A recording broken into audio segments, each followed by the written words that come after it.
Hello friends! If you're new to my channel, welcome. If you are a fan or a subscriber, welcome back and thank you for the patronage. Today's video topic is on Dungeons and Dragons, the religious phenomenon. So there's not much else I need to say. Let's get on with the video. D&D entered the scene in the 1970s amidst a panic about cults that continued into the 80s. Bad and similar groups made the claim that fantasy role-playing games were actually religious movements in the guise of entertainment. BAD stands for Bothered About Dungeons and Dragons. BAD argued that if players assumed religious traditions and rituals within the context of role-playing games, then they also assume those things in the real world. However, in the real world, players do not adopt the worldviews of their characters. This is like saying a movie star adopts the worldview of their character in the movie. You can clearly see this argument in the movie Mazes and Monsters. I will leave a link to it in the description if you want to go see it, but it does suck.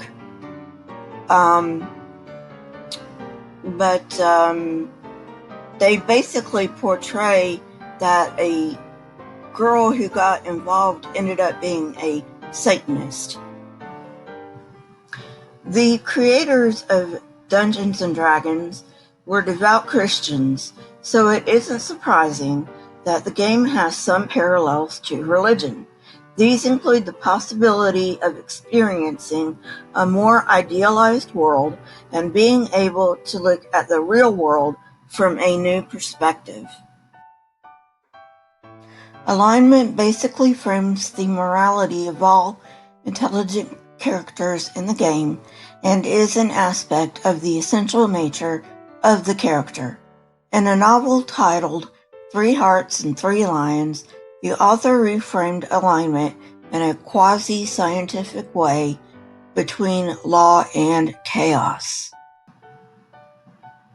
D&D's alignment system is morally absolute, yet religious critics stated that the system blurs the line between good and evil. In a variation of this critique, the religious people claimed that D&D provides valid concepts of good and evil, but does not give players any incentive to choose the good. Gygax and Arneson drew heavily from 3 Hearts and 3 Lions for D&D. Many monsters in the game appear to have been borrowed from the novel, and Gygax created the Paladin class based on Holger, a champion of law. They were also inspired by Moorcock's Elric Stories, which was a fantasy series. Chainmail introduced the idea of alignment, and it mentions both Moorcock and Anderson.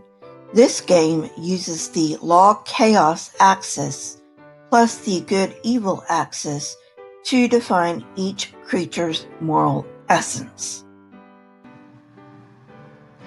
Quite ironically, Christians came up with a role-playing game of their own, called Dragon Raid Adventure Learning System, based upon novels by C.S. Lewis, and whose express purpose was overtly religious.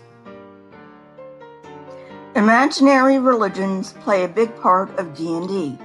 A character class in 1974 was the cleric, with only 2 other exceptions. Clerics are not characters in medieval legend and fiction. The creators conceived the cleric with the help of 3 influences: predominance of the Catholic Church in medieval Europe, their background in the Bible, as both creators were Christians, and the way horror films depicted Christianity in the 1960s. Instead of interpreting the cleric as evidence of the game's originality in Christianity, critics interpreted the cleric as evidence of occultism and heresy. The sticks to snakes spell was seen as evidence of genuine occultic techniques. May I remind the watcher of this program that sticks to snakes is in the Bible, going back to Moses and the Pharaoh's wise men in Exodus. Therefore, it stands to reason that if the sticks to snakes spell in D&D is evidence of occultism in D&D, it is also evidence of occultism in the Bible.